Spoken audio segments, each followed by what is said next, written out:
Hello and welcome back to TriggerSmart. Now, many of you have seen the last few videos that I've done. The one from 2 days ago where I covered this person, Charlie Kirk, if I'm saying that correctly. This person has sent out emails to dozens or even more than that, as far as I know, other creators. And some people are starting to report on some of the information that's coming from this individual or this entity. I don't know the person. I don't know if any of them know the person either. We don't know their identity, don't know their background. But there's a theory that is, well, a piece of a theory, I should say. Jason Goodman's theory, and some other people as well, that it came from the back. This person believes that as well. This individual or this entity has now sent out answers to your questions from the comments. So we're going to explore that here today.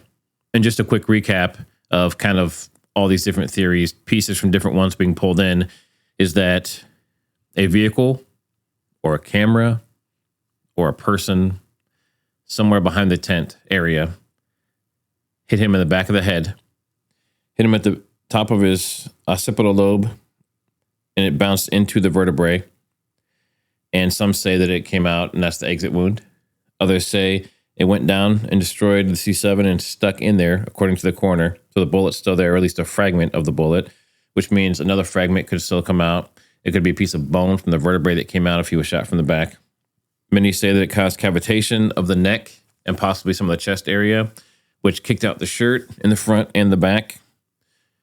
This person here is saying that that amount of pressure or that amount of force, especially the speed that it happens, could have thrown it up the pendant into the neck. Even if this is not what happened, even if it's not even close, just this idea and the way this person is defending their thesis is very interesting and can seem to be very convincing to certain people. So let's see what they have to say. So here again, we have Charlie Kirk, the mystery investigator. I've read some comments, and I would like to address some of the most common and natural ones. Okay. Before I even do that, I have found articles that say in different words that Charlie's pendant was taken off Kirk's body when the paramedics tried to stop the bleeding. That's a quote, not from this person, but from an article. That supports the video I sent you earlier, which rather clearly showed the necklace hanging in a single line from his neck after it broke and swung around his body. And it confirms the hypothesis that it could have been removed actively in the aftermath while on the ground by people crouching over his body. So a quote, "He never took it off until he was assassinated, and the people caring for him ripped it off as they tried to save his life. And Erica has it on her at all times now." That's from Fox News. And here's that article. Charlie Kirk's wife, Erica, addresses nation's first comments. And we searched for that. "He never took it off until he was assassinated, and the people caring for him ripped it off as they tried to save his life. And Erica has it on her at all times now." Okay. They ripped it off him. Okay. Well, we saw clearly it was already broken, at least from the videos that I've seen and the images that I've seen, assuming they're not doctored. It was already broken and hanging off his neck. So if they had to rip it off of him, what does that mean? Does that mean rip it out of him? I don't know. And the next they show the small icon with blood traces in the crevice of the cross was ripped from Kirk's body. Okay. The small icon with blood traces in the crevice of the cross. So they're saying it was a cross. A lot of people are saying it was a Star of David or some other kind of pendant, St. Michael's pendant or something. According to New York Times and Erica, it says the small icon with blood traces in the crevice of the cross was ripped from Kirk's body. Again, ripped from Kirk's body by medics as they attempted to stop the bleeding after he was shot at Turning Point USA event in Utah less than 2 weeks ago. Erica told the New York Times. So let's check that. Here we have the article. Erica Kirk reveals she wears husband Charlie's bloodstained pendant that was ripped from his neck as he died. Okay. All right. And let's find that specific spot where they talk about a cross. And here it shows the small icon with blood traces in the crevice of the cross was ripped from Kirk's body by medics as they attempted to stop the bleeding after he was shot. And Erica told New York Times. So this is according to Erica. They're reporting on what she's saying. All right, now up to this point, basically this person, this entity, whoever this is saying that there is some evidence that the necklace or the pendant, in this case, they say it's a cross. Erica says it's a cross, was ripped from his body. And this is after it's already broken. It was already hanging, according to previous videos and previous things that this person has sent. So in that case, so far, this thesis has been defended with the fact that news articles from Erica's words herself are saying that it was a cross and that it had to be ripped from his body. All right, now let's get into the first comment. The necklace is way too long. Now, this was probably the most common one that was in the comments. The necklace appears very long because we're used to seeing the front part. After the necklace is folded in half, losing more of its length by being wrapped around the neck. When we straighten such a necklace into one line, it is right around the length seen in the video.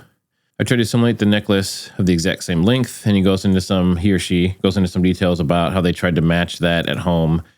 And it says, be aware about the space behind the neck and the thickness of the chains and things.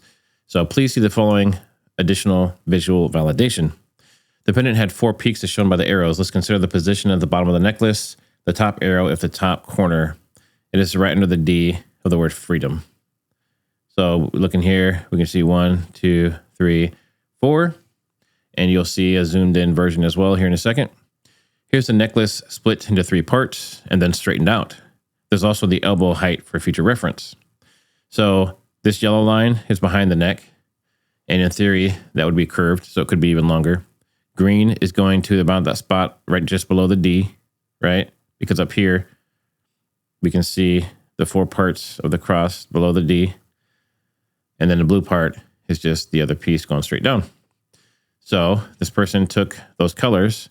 So you have the blue, which is the left side of the chain, green, which is the right side of the chain, and yellow, which is what would be behind him. Here's his elbow height. So the chain is fairly long if you go by this logic. Next, let's consider that the vertical portions of the necklace appear a little shorter on the image there than they are because of curve around the neck. So accounting for the curve around the neck, this one here, the second one with this piece added, would be the length of the chain from the neck position. So the length of the chain, as you can see, is a yellow, green, and blue. Blue, green, and yellow. Are these exactly the same length? They sure look like it. So if this theory is correct, then the length of the chain definitely hangs down pretty far. Let's keep going.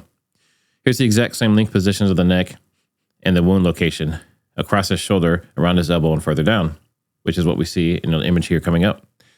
So blue around the neck piece, green, and yellow. So the same length. So it hangs down pretty much all the way down to his genital area, or definitely past his waist, right? Based on these lengths. So hanging over his shoulder, it goes just past the elbow.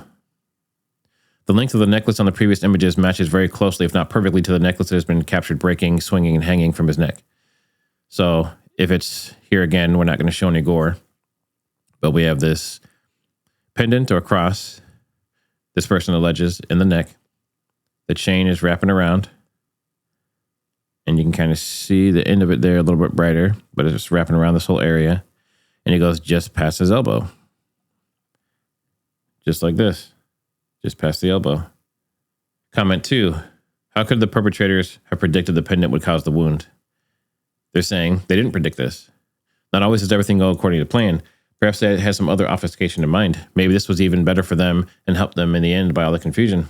Or perhaps they had no special cover-up planned, and they figured they would all be gone before anyone finds out what happened. Charlie Robinson could have been a backup shooter, and it can take just a single random person wondering where the shooter is, a random look in the right way, something blocking the view, bad light, etc., and many other events to make plan A impossible. So it makes sense for them to have plan B ready. So this person alleges there were multiple plans in place, or Robinson could have just provided situational awareness. To this day, there's no conclusive footage capturing him clearly with a firearm, with a gun. So as far as I know, that's true. Tyler Robinson has not been seen with a firearm.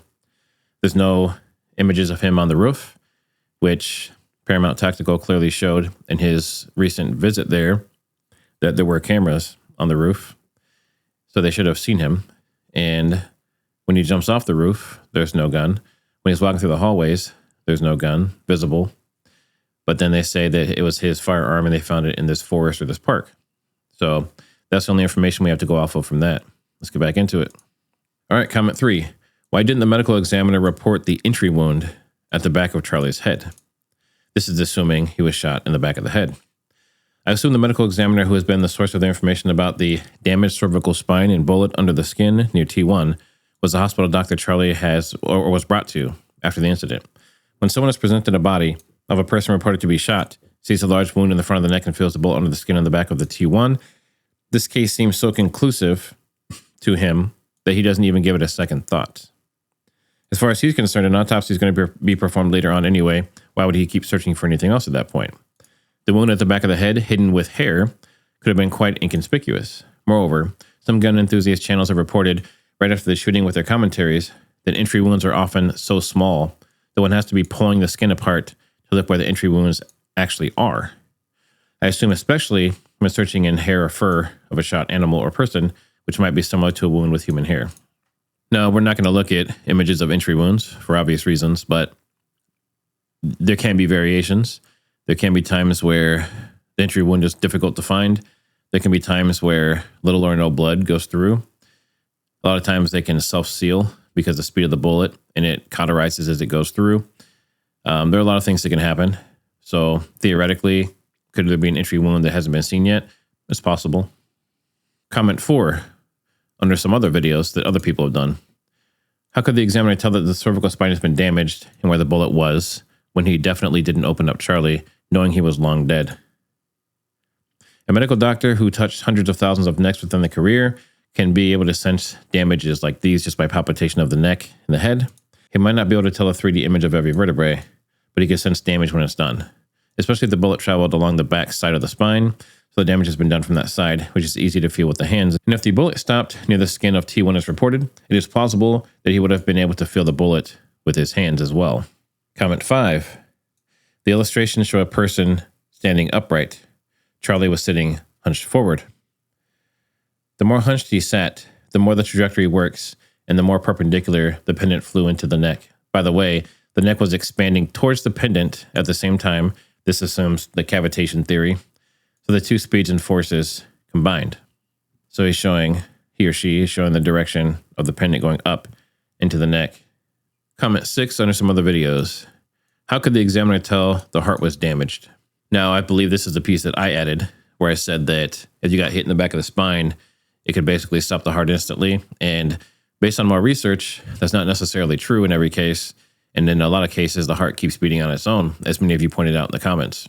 So Kalikukul says, in my view, he couldn't. Meaning he couldn't tell that the heart was damaged.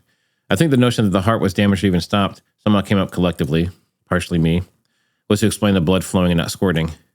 It's not easy to stop a heart at an instant. It has its own pacemaker called the sinoatrial node.